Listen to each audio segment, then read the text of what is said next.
What's up guys, my name is BobaTalks with the second Gotham video of the day because there's a lot of stuff to talk about with Season 4, there's even more promo pictures from Episode 15, and other things. But first of all, I want to do a quick update on the video I uploaded earlier about Harley and Quinzel being revealed on Gotham. So I'll put something up on the screen indicating when I'm talking about it, and when I'm done with it, I'll just remove it from the screen. So just skip a couple of minutes in, and as long as that thing isn't on the screen, I don't even know what it is yet, I won't be talking about it. So I keep saying, how are they going to do this? Isn't she meant to be Harley and Quinzel, the traditional Arkham story where she gets driven crazy by the Joker, blah blah blah blah. All comments like, isn't she meant to get back with Jim eventually so they can have Barbara Gordon, you know, as Batgirl and things like that. Things that people need to remember is Gotham, and this has been said by the showrunners and Cameron Monaghan himself in interviews, that Gotham is essentially its own canon. People need to understand that, and if you actually don't know that already, through the vast changes and differences they've done, then that kind of surprises me, because they have changed so many things that it makes me kind of surprised when people are surprised that they would change things up with this Harley Quinn Barbara character.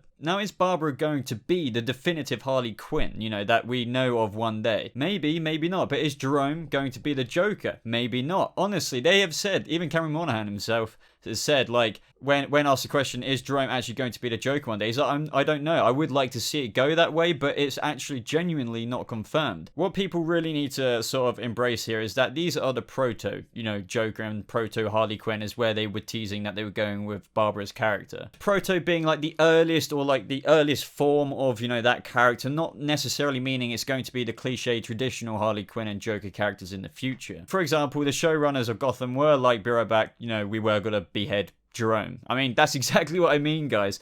Even though they give all this to you, it's not, you know, necessarily as it seems sometimes. But through all the fan support and stuff like that, they obviously decided not to behead Jerome, and they probably will end up pursuing Jerome Valeska as Gotham's future Joker. So honestly guys, with Gotham essentially being its own canon and its own universe, they are obviously going to carry out this main theme about how Bruce becomes Batman, but it's obviously mainly about Jim Gordon. But this doesn't mean that they have to stick to things from the comics. Like, I don't know, like Harley being a psychologist at Arkham Asylum. Honestly, if it was all cut and dry, copy and paste like that, wouldn't it be a bit boring if it's literally identical? I know it would be cool to see it, and many people would like to see that.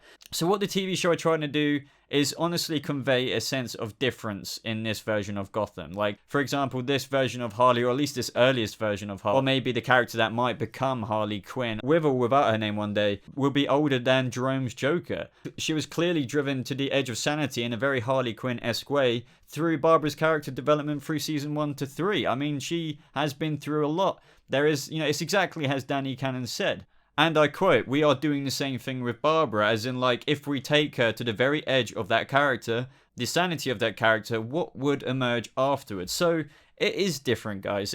That's what some people probably don't like about all this, because Gotham are conveying a different sense. But honestly, that's what I respect about Gotham. They have the balls to do this stuff. They're not afraid of stepping outside the box a little bit. And I respect that it's just not copy and paste Harley and Quinzel off the TV show, or Joker for that matter. Because what a lot of people forget, that they accept Jerome, but they have changed so much with Jerome's, you know, or the Joker's traditional origin story with him, you know, being Jerome Valeska and all the other things they've done. So going forward, yes, it was literally heavily teased that Barbara's character is going to have these, you know, basically adopt the persona or emerge out as, you know, what we know, or at least Gotham's universe version of Harley Quinn one day. So I hope you understand what I mean by that explanation now, and it's a bit of clarification on the previous video. It isn't literally like, oh, Barbara is Harley Quinn. Wait, how does this make sense? She's meant to be in Arkham and, you know, counsel the Joker and fall in love with him and go crazy. It doesn't have to be like that. No, not at all. They can change it. It may piss you off, but they can change it. Just exactly like they did with Jerome Valeska. But anyway, guys, moving on. Sorry I had to get that out of the way, because I see a lot of the same comments, and I you know, there's only so many times I can write, you know, the same thing out to loads of other people. So before I move on to the promo pictures of episode 15, I want to talk about how Danny Cannon, who is one of the executive producers of Gotham, said a lot about season 4, almost to the point as if season 4 was greenlit. Because he says, yeah, what we're doing in season 4 and stuff like that. But the only reason why I'm saying season 4 isn't confirmed is because even though he's saying that, and the way he's talking about season 4 is very much still a thing, even if you haven't been renewed, you would start thinking about season 4. You would start even talking about this is what we want to do and how we're going to do it in season 4. But it hasn't been greenlit to the public. It hasn't been saying like Gotham has been renewed. And I don't want you to get too overexcited when I read these quotes off, as it seems like season 4 is a done deal. But assuming season 4 is going forward and everything goes well, this is what they want to do with season 4 and is exactly what I hoped and what I'm saying they should do with season 4. So stepping back a bit with Ra's al Ghul, Alexander Siddig said that he's only done a couple of episodes, so that's 2 episodes. And that makes sense with what Danny Cannon said as well, because basically the finale of Gotham Season 3 is a 2-parter. And I'm pretty sure that is when Ra's al Ghul will be in the 2 episodes, because Danny Cannon said something is put into play by the Court of Owls, which is the Alice Tetch virus, which we learnt the other day. They do release the Alice Tetch virus onto Gotham City, which affects the entire city and some of the key characters, which brings Ra's to town. So I'm thinking this is why Ra's will come into town,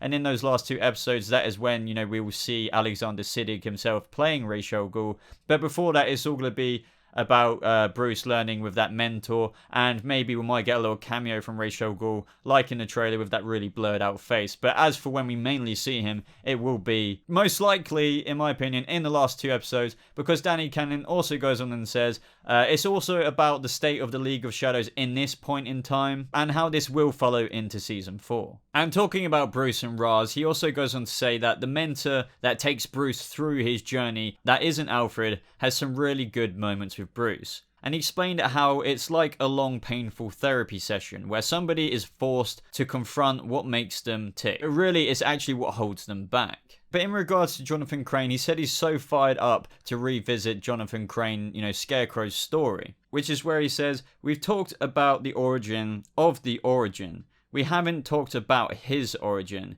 where the name comes from, and all that stuff. So that's pretty interesting, and I did say that this is the best possible thing they could probably do with at least 1 or 2 or maybe a story arc of the episodes in season 4. It's going to be interesting to see if they recast the actor. It would be cool to see the same one because it is a few years later now. So they've explained the origin of the origin, like in season 1 with his father and that sort of early version of this fear toxin, and then he gets overdosed with it, Scarecrow himself. But now we're going to finally get to see how he gets the name. So it's really, you can imagine like this person who's been really put in a position of, becoming mentally unstable because of this fear stuff that, went into him, to the point where probably he's going to go out and potentially want to, put this on other people. I mean, who knows how the story's going to go, but it's going to be so cool to see how he got his name, the Scarecrow. And he did actually end it by saying, and that's coming up, and that will be the beginning of season 4. So as I said, I don't want to confirm this is season 4 because it isn't actually out there. I mean, it might be out there by the time I upload this video, and he might be saying this because he already knows it secretly got renewed.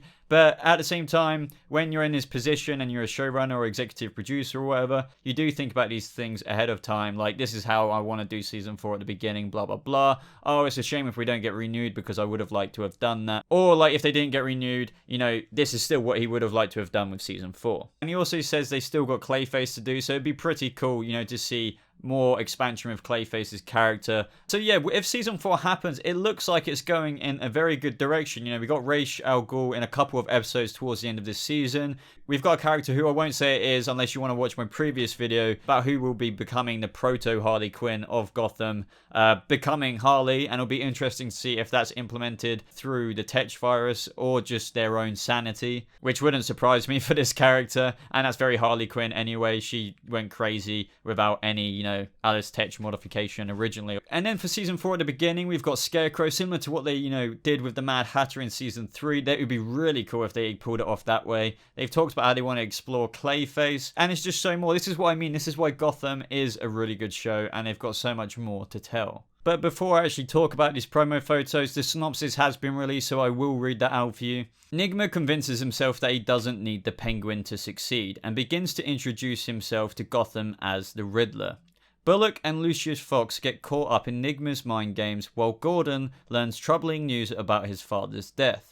Meanwhile, the Court of Owls reveals its next move in all-new Heroes Rise, how the Riddler got his name. So with that synopsis in mind, guys, it looks like these first few photos are of, Nigma. I believe that he thinks that he's killed Penguin, obviously, after the previous episode. And it is most likely that he's hallucinating him, even though we know Oswald is out there somewhere alive. And it appears that he is in the Cobblepot mansion, but this actual Oswald we see here probably isn't actually the alive Oswald, more just like Nigma's, mind screwing him over. Now, it's really cool to see in the synopsis as well that Nigma is going out about bringing himself to Gotham as the Riddler by causing all these problems in the city, and Lucius Fox, as we see here, and from what is said in the synopsis with Bullock, is tackling the mind games that Enigma is causing for everyone. Now here we see Bruce, and I do agree with a lot of people by saying that this is doppelganger Bruce that we see in the trailer, but the most interesting thing to see is that he's talking to, what it seems to be like another Bruce, which is probably the OG Bruce. So as for the one who gets in the fight, it does look like it is the doppelganger Bruce. So it's going to be really interesting to see what conversation is happening between the two here. And also let me know if you think that he is actually talking to the original Bruce Wayne here on the left. But going back to what I said a second ago, here we see a picture of Barbara Tabitha Enigma. But also notice what the paper says. It says no leads in missing mayor case.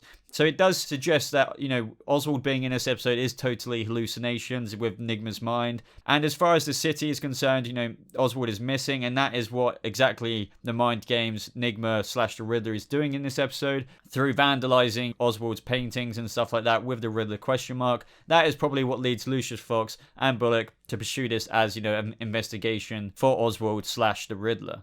But anyway, guys, all these photos are from, a couple of them are from the same or similar scenes in the episode. But I can't stop thinking about how funny it is going to be when, Enigma or the Riddler does actually find out that Oswald is still out there, probably through the help of Fish Mooney and her freaks. But let me know what you thought of these promo photos, guys, and let me know what you thought about everything I discussed in today's video. Are you excited for Season 4? Hopefully that gets renewed, because the plans they have for it with Scarecrow and Clayface and Ra's al Ghul in the League of Assassins and even more looks and sounds amazing. But I'd also really appreciate, guys, if you left a like on this video if you did go ahead and enjoy it, because it really does show your support for the channel. And be sure to follow me on Facebook or my Twitter page. The links are in the description below if you want to just stay a bit more up to date with me personally. That is my second Gotham video of the day. It's been a very heavy Gotham dosed information based day today, but I had to get these videos out because there was so much to talk about. I didn't think there would be, but wow, there's a lot of stuff that is going on, so it's just all crazy, and I hope you guys liked it. But anyway, that is all from me in today's video, guys. I hope you have a lovely rest of your day. Thank you so much for watching,